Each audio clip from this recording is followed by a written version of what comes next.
నమస్కారం వార్తలకు స్వాగతం. ముందుగా ముఖ్యాంశాలు. ఎన్నికల ప్రచారంలో భాగంగా CM Revanth Reddy road show, BRS నాయకులపై విమర్శలు, MLA Perni Nani press meet, పలు అంశాలపై వివరణ. ఏపీ ప్రభుత్వ సలహాదారు సజ్జల రామకృష్ణారెడ్డి మీడియా సమావేశం నిర్వహించారు. పలు అంశాలపై ఆయన మాట్లాడారు. చేయగలము అది మాత్రమే 19లో చెప్పి దానికంటే ఎక్కువ చేసినప్పటికీ అలాంటి వెసులుబాటునంతసేపు ఎలాగో చేస్తామని మరి హామీ ఎలాగో ఉంది. కానీ 2019, 24 మధ్య ఏ కార్యక్రమాలు అయితే టేకప్ చేశామో వాటిని కొనసాగించడం, ఎందుకంటే అవన్నీ కూడా పేదల జీవితాల్లో మంచి మార్పు, పెను మార్పు దారి తీస్తున్నందువల్ల, గట్టిగా పునాదులు బలంగా పడినందువల్ల ఇవి కంటిన్యూ చేస్తే వచ్చే 5-10 ఏళ్లలో మొత్తం రాష్ట్రం స్వరూపమే మారిపోయి ఒక అభివృద్ధిలో, సంక్షేమంలో, అలాగే మొత్తంగా ఒక అభ్యుదయకరమైన సమాజం దిశగా అడుగులు వేసే రకంగా మేనిఫెస్టో రూపుదిద్దుకుంది. మీరు గమనిస్తే అందుకే అదేదో సొల్లు హామీలు లేదా అందరం తాయిలాలని పిలుచుకునేవి ఏదో ఒకటి 10, 4 అవతల వాడు 2 అన్నాడు కదా మనం 4 చేద్దామనే పోటీకి పోకుండా, అదొక వేలం పాటలో అన్నట్టు నేను 1 ఇస్తానంటే లేదు నేను 2 ఇస్తామని పోకుండా, పోటీకి పోకుండా పూర్తిగా నేల మీద నిలబడి ఓ బాధ్యతాయుతమైన రాజకీయ పార్టీగా వైఎస్ఆర్ కాంగ్రెస్ పార్టీ, ఓ బాధ్యతాయుతమైన రాజకీయ నేతగా జగన్మోహన్ రెడ్డి గారు ఈ మేనిఫెస్టోను మొన్న రిలీజ్ చేశారు. ఇందులో ఎక్కడ మన ఆర్థిక పరిస్థితిని మొత్తం బేరీజ్ వేసుకొని చేయగలిగిన దాంట్లో బెస్ట్ పాజిబుల్ ఏమేమి ఉన్నాయో అవన్నీ పెట్టాం. వాటిని అమలు చేయడం అనేది ఒక గ్యారంటీ కూడా అసలు అవసరం లేదు. ఆయన గ్యారంటీ అనేది అది చెప్పనవసరం లేకుండానే అమలు చేయగలిగినవి చెప్పడంలోనే, ఎందుకంటే అప్పటికే తెలుగుదేశం పార్టీ వాళ్ళ మినీ మహానాడు అంటే ఒక 6 నెలల క్రితమో 7 నెలల క్రితమో మొదలు పెట్టింది. ఒక 6 పాయింట్స్ కింద పెట్టేసి, ప్యాకేజ్ 6 కిందనో ఏదో పెట్టేసి సూపర్ 6 అనే పేరుతో అనౌన్స్ చేసేసింది. సహజంగానే అబద్ధం ఎప్పుడూ అందంగా ఉంటుంది.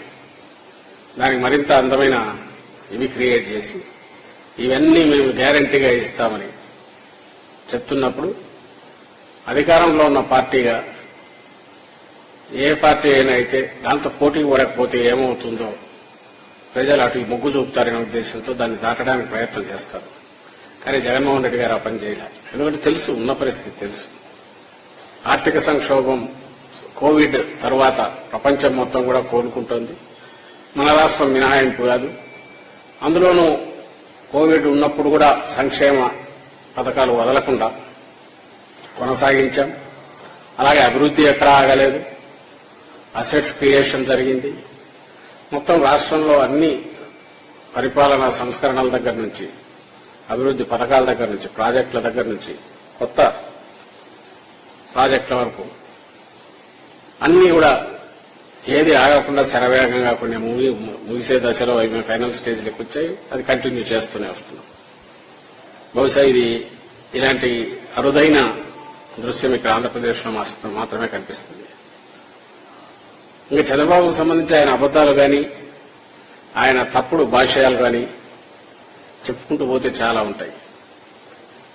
జగన్మోహన్ రెడ్డి గారు అమలు చేస్తున్న దాన్ని చూసే ఇట్లయితే ఈ రాష్ట్రం, ఆయన కానీ ఆయన సపోర్ట్ చేస్తున్న ఆ ఎల్లో మీడియా కానీ రాష్ట్రం శ్రీలంక అయిపోయిందని గర్భంలో పెట్టిన వాళ్ళు ఈరోజు దానికి 2 ఇంకా దానికి మించి కూడా మీరు జగన్మోహన్ రెడ్డి గారు మన ఎక్స్ప్లెయిన్ చేశారు. తర్వాత కూడా చెప్తున్నాం, మేము చేస్తున్న ప్రధానమైన అభివృద్ధి పథకాలు, సంక్షేమ పథకాలన్నీ కలిపితే 70,000 కోట్లు అయితే దానికి ఎమ్మెల్యే పేర్ని నాని మీడియా సమావేశం నిర్వహించారు. ఈ సందర్భంగా చంద్రబాబు నాయుడుపై ఆయన మండిపడ్డారు. ఆయన చెప్తూ మొన్నటి ఏం చేశాడు, మేము కూటమి అని చెప్పని 3 ఫోటోలతో బయలుదేరాడు. ముగ్గురు ఫోటోలతో బయలుదేరిన ఆయన మేనిఫెస్టో రిలీజ్ చేస్తానని చెప్పి ముందుగా చంద్రబాబు నాయుడు, మోడీ, పవన్ 3 ఫోటోలల్లా మేనిఫెస్టో రోజుకి రెండు ఫోటోలు అయినాయి. మోడీ మాయం, చంద్రబాబు నాయుడు, పవన్ కళ్యాణ్. అంటే ఈ మేనిఫెస్టోకి వీళ్ళిద్దరే హామీని. ఇంటింటికి సూపర్ 6 అని ఆర్టీఏని చంద్రబాబు సంతకం పెట్టి చంద్రబాబు నాయుడు ఫోటో, పవన్ కళ్యాణ్ ఫోటో, మోడీ ఫోటోతో ఇంటింటికి పాంప్లెట్ ఇచ్చారు. మేనిఫెస్టోలో మోడీ ఫోటో మాయమైంది. మోడీ ఫోటో మాయమైందే ఏంటయ్యా అంటే, మా మేనిఫెస్టోకి భారతీయ జనతా పార్టీ ఆర్థికపరమైనటువంటి ఒత్తాసు లేదు, వాళ్ళు మేము ఈ హామీలు అమలు చేయాలంటే కనుక సంవత్సరానికి 1,50,000 నుంచి 2 లక్షల కోట్లు కావాలి, కాబట్టి మా వల్ల కాదు, మేము ఇంత మోసం చేయలేం, మోసం చేయగలం కానీ దేశాన్ని ఇంత చంద్రబాబు అంత దగా మోసం చేయలేమని చెప్పని భారతీయ జనతా పార్టీ తప్పుకుందని చెప్పారు.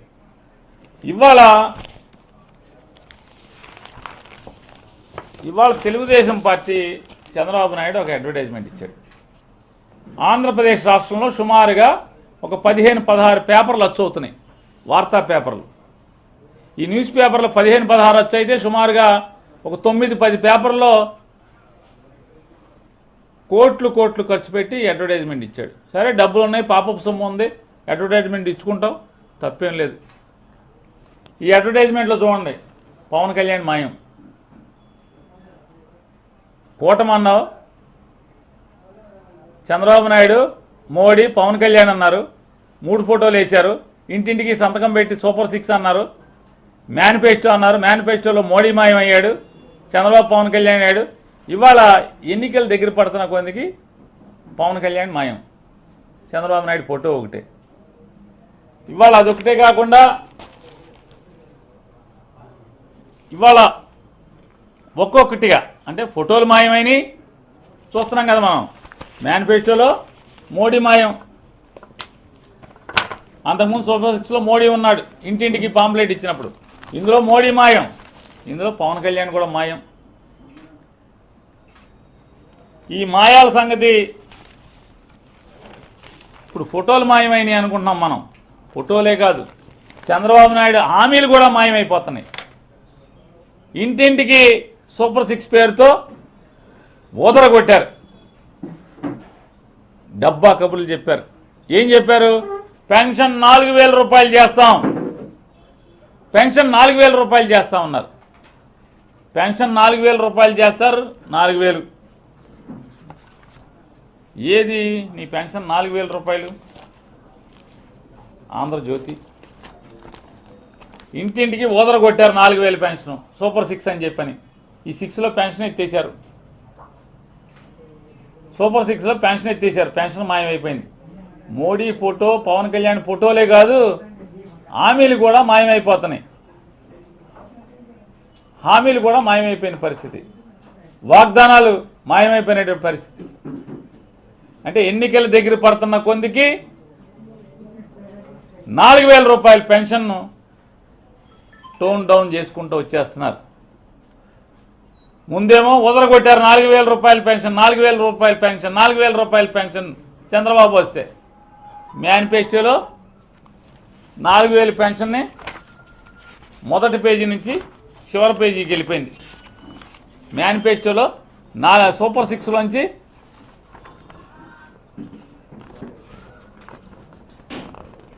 చివరి పేజీలోకి వెళ్ళిపోయింది.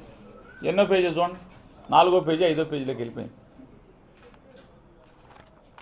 ఇవాళ దీంట్లో అసలు లేకుండా పోయింది. టీడీపీ ఎమ్మెల్సీ అశోక్ బాబు మీడియా సమావేశం నిర్వహించారు. ఈ సందర్భంగా పలు అంశాలపై ఆయన మాట్లాడారు. ముందుగా అభినందించాలి. ఇక రెండోది, ఓటు హక్కు వినియోగించుకునే విధానం. గతంలో బ్యాలెట్ పేపర్లు బయటకు ఇచ్చేవాళ్ళు, అది చాలా వరకు మిస్యూజ్ అయ్యేది. ఒక రకంగా చెప్పండి, ట్రేడింగ్ జరిగింది బ్యాలెట్ పేపర్ల మీద. మరి ఈసారి అవకాశం లేదు. పీఓలు కానీ ఏపీఓలు కానీ ట్రైనింగ్ సెంటర్లోనే అక్కడ బ్యాలెట్ పేపర్ ఇస్తారు, అక్కడే వేసి వచ్చేయాలి. మిగతా ఓపీఓలు వీళ్ళందరూ కూడా ప్రతి నియోజకవర్గంలో ఒక ఫెలిసిటేషన్ సెంటర్ పెడతారు. అక్కడికి వెళ్తే బ్యాలెట్ పేపర్ అక్కడే ఇస్తారు, అక్కడే వేసేయాలి. అంటే 13 మే కంటే ముందే వీళ్ళందరూ ఓటు హక్కు వినియోగించుకుంటారు.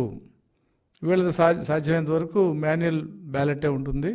జనరల్ ఎలక్షన్స్ ఓటింగ్లో ఈవీఎంలు ఉంటాయి.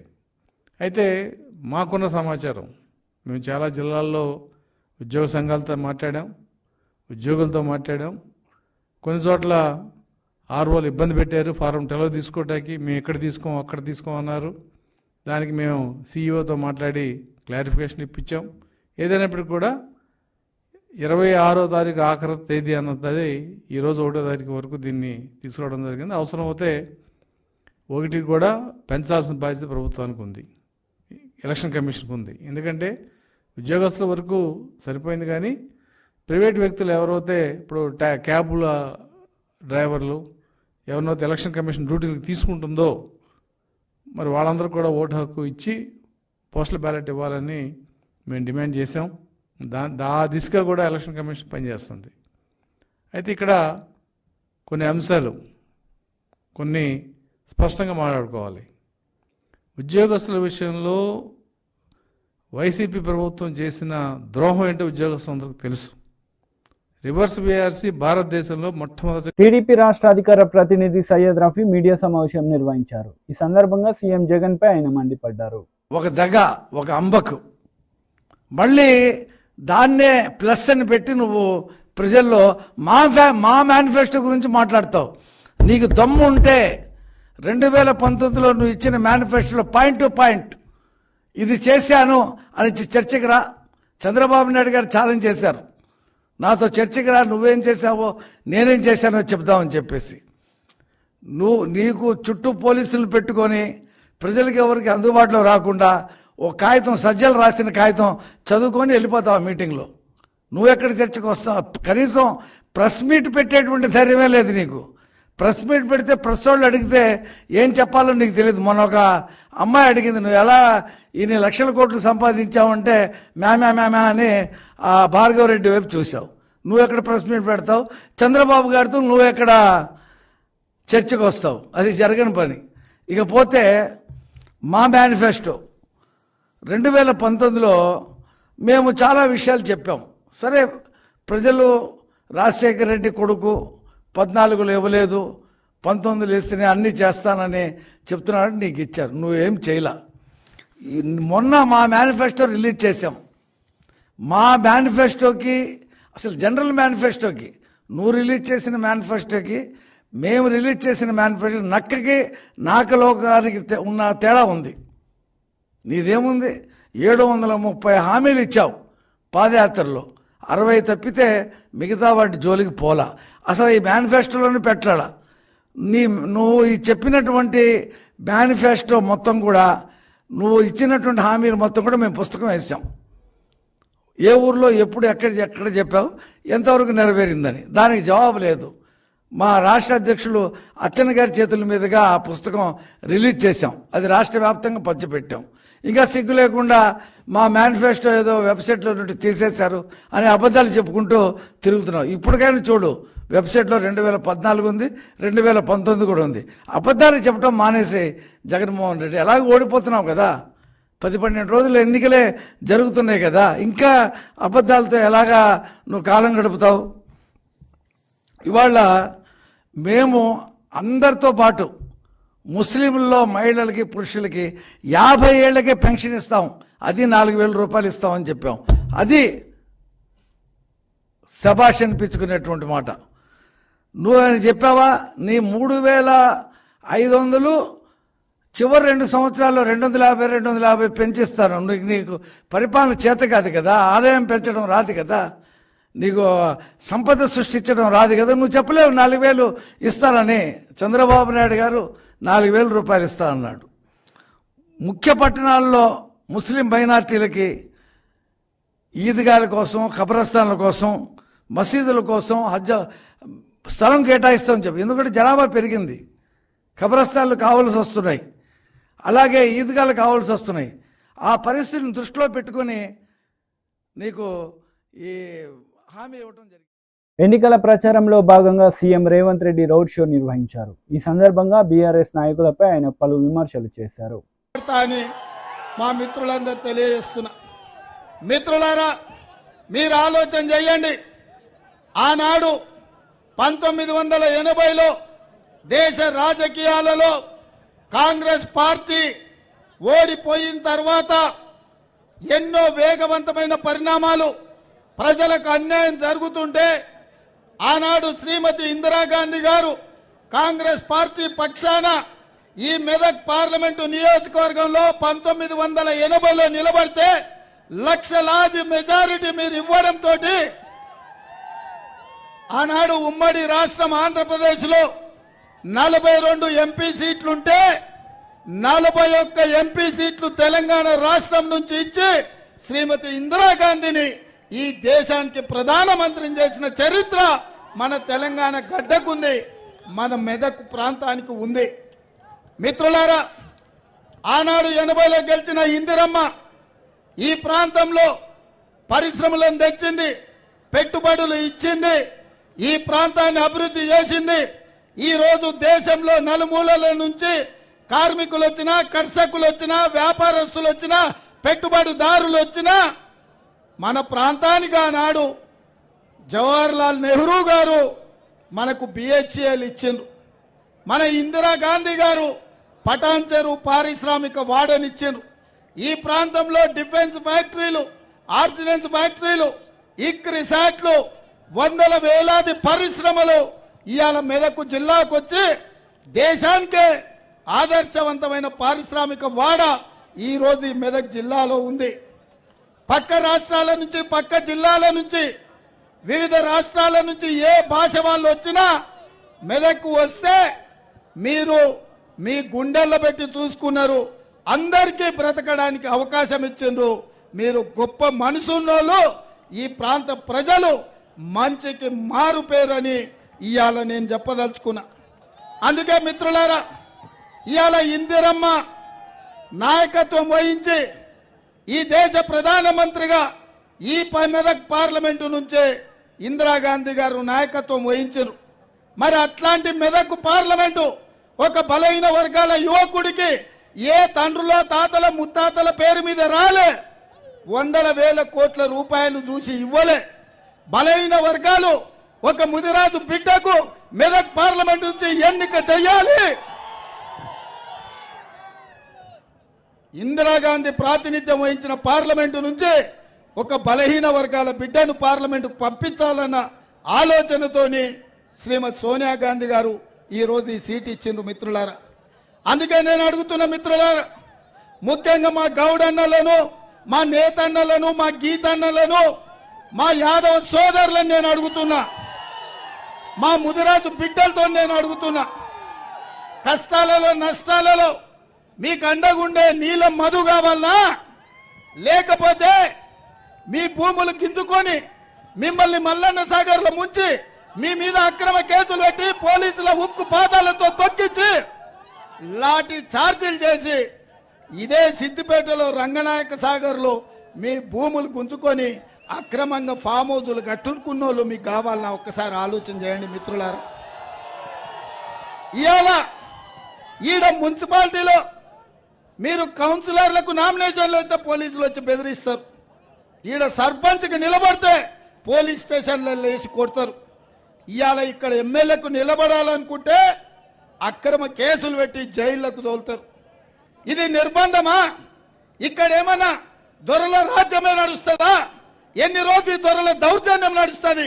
మీరు ఒక్కసారి ఆలోచన చేయండి.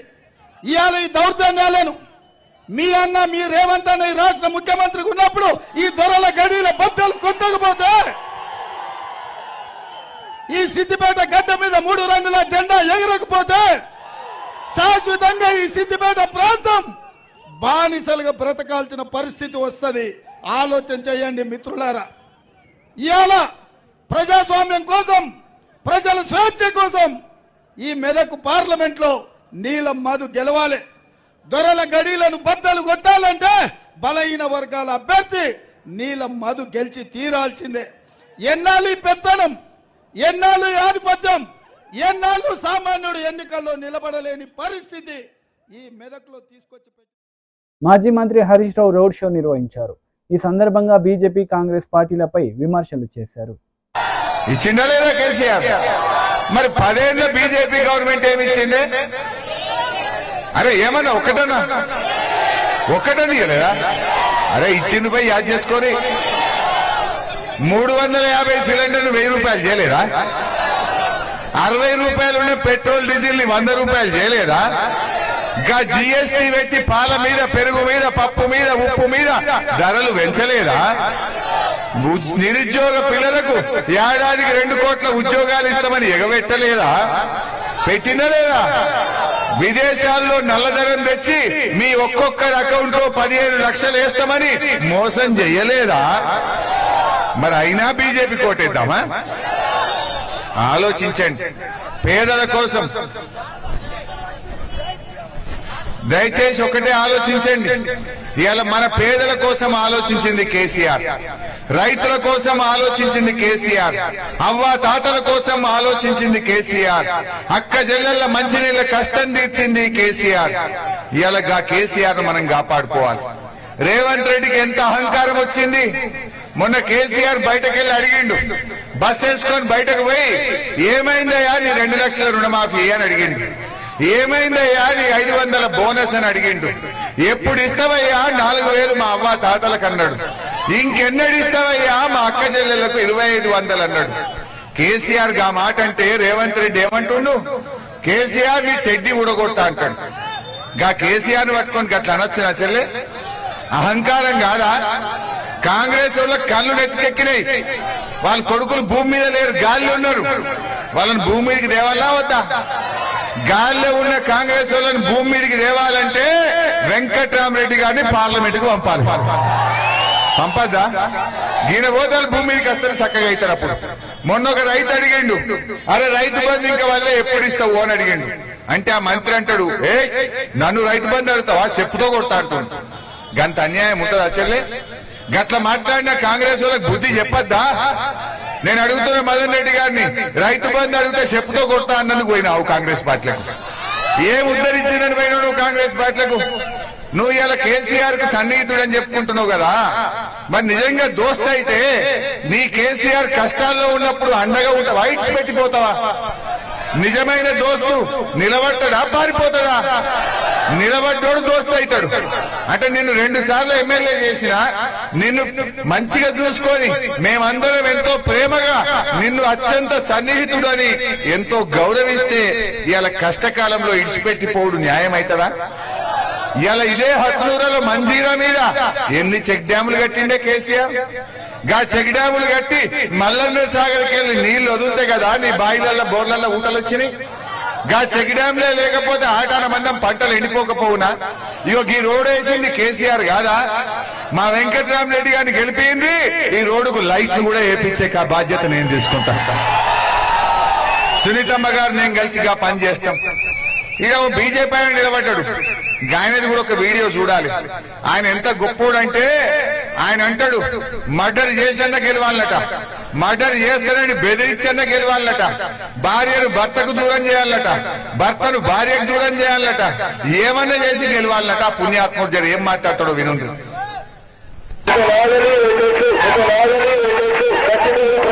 కుటుంబానికి భారతీయ జనతా పార్టీ ప్రతి నెల 2000 రూపాయలు వ్యక్తిగతంగా గెలిచిన మరుసటి ఇంప్లిమెంట్ చేసిన కార్యక్రమానికి మనకు స్పష్టమైనటువంటి ప్రణాళిక ఉందని చెప్పి మీకు అందరూ తెలియజేస్తూ, భారతీయ జనతా పార్టీని గెలిపిస్తే మీరు గెలిపించిన 6 నెలలలో కేంద్ర మంత్రిని తీసుకొని దుర్గారెడ్డి ఎక్స్టెంట్ పార్టీ మంజూరు చేస్తామని చెప్పి ఈ సందర్భంగా తెలియజేస్తా ఉన్నారు.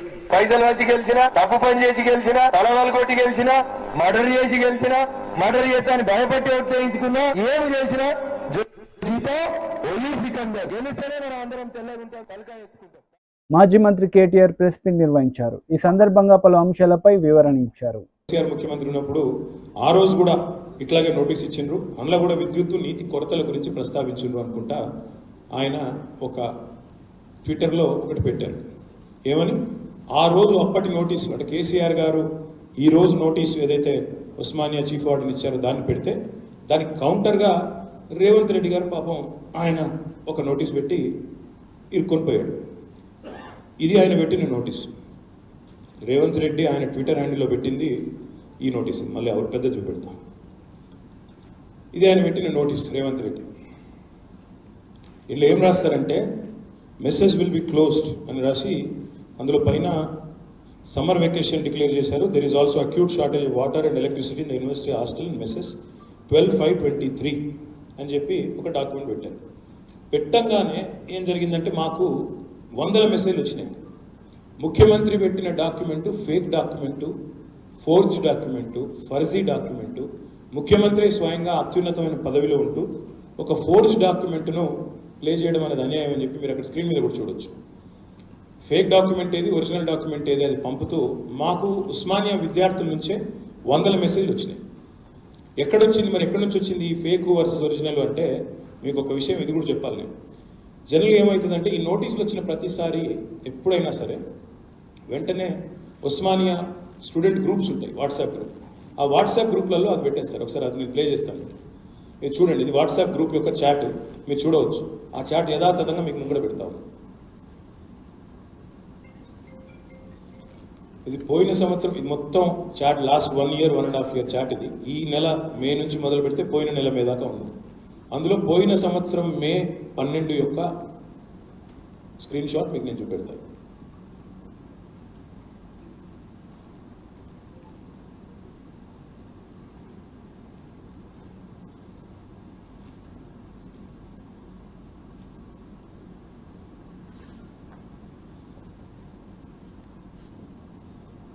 ఇది పోయిన సంవత్సరం మే 12 నాటి స్క్రీన్ షాట్. అందులో ఏముందంటే మీకు ఇది ఇంపార్టెంట్, ఇది చాలా.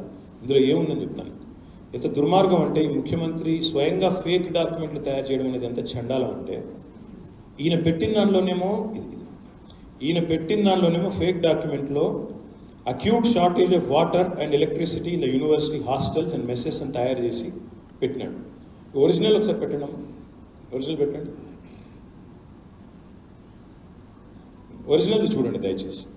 ఒరిజినల్ దానిలో ఏముందంటే, ఒరిజినల్గా 12th మే నాడు ఇచ్చిన 2023 నాడు ఇచ్చిన దానిలో ఏముందంటే, university has declared summer vacations to the students and hence mess facility to the PG hostels will be closed with effect so and so date and will be reopened on so and so date. ఇంతే. Shortage of water లేదు, electricity లేదు. ఇది రేవంత్ రెడ్డి అనే ఒక పనికిమాలిన నాయకుడు ఆయన చేసిన ఫోర్జరీ, ఆయన చేసిన అరాచకం ఏంటంటే, ఒక ముఖ్యమంత్రి అయ్యుండి ఆయన తన పర్సనల్ ట్విట్టర్ ఖాతా నుండి ఇవాళ ఒక ఫేక్ డాక్యుమెంట్ను ఇవాళ పెట్టి మొత్తం రాష్ట్ర ప్రజల్ని తప్పుదోవ పట్టించే ఒక చిల్లర ప్రయత్నం ఒక చిల్లర నాయకుడు చేస్తూ ఉన్నాడు. చేయడమే కాకుండా ఇంకా దుర్మార్గం చెప్తాను నేను. ఇంకో రెండు ప్రూఫ్స్ ఇవన్నీ మీకు ఇస్తాను. ఇది Osmania university student group chat. అందులో కూడా ఈ ఒరిజినల్ ఉంది. రేవంత్ రెడ్డి ఫేక్ ఏదైతే ఫోర్జ్ చేసిందో అది ఉంది. దాంతోపాటు 2-3 గ్రూప్స్ ఇవి, ఒకటి కాదు. ఇది MCOM 4th సెమిస్టర్ గ్రూపు, ఇది OU కాలేజ్ స్టూడెంట్ క్లబ్. ఈ 2 గ్రూప్స్లో కూడా ఆనాటి యొక్క నోటీస్ ఉన్నది. ఇంకా దుర్మార్గం ఏంటంటే ఇవాళ రేవంత్ రెడ్డి ఏం చేస్తున్నాడంటే, మేము మొత్తం ఈ నోటీస్ రాగానే మాకు కూడా అనుమానం వచ్చింది.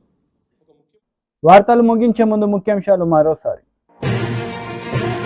ఎన్నికల ప్రచారంలో భాగంగా CM Revanth Reddy road show, BRS నాయకులపై విమర్శలు, MLA Perni Nani press meet, పలు అంశాలపై వివరణ.